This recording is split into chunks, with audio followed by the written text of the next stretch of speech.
On the integration, the email, you give us like some kind of like a long email so we can put them on our website.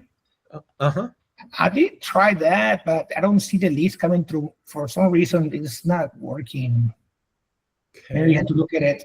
So this, you're talking about this one? Yes, yeah, the email leads, Sam. Okay.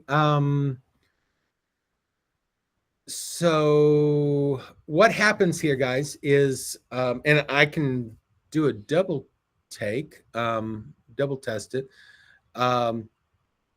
Whenever you come into the email leads to SAM option, you can set up email addresses that are big, long number type thing. It's a unique number assigned just to you. And I'll get rid of this one before, so it isn't actually useful. But if you email to this address, whatever content is in that email, it tries to figure out the contact, just like that smart import. It's the same code. It tries to find the contact, but at the same time, it can go in there. So I can give this a title. Maybe I'm sending all my my open house registrations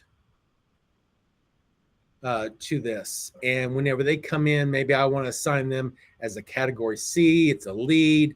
I'll set it as active, milestones new. My source maybe is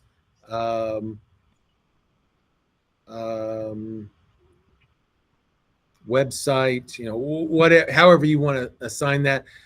Tags, you can then assign all your different tags that you'd want to assign.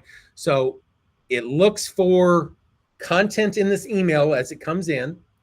It identifies the contact, and then based off of it finding a contact, it should add that contact and put this information in.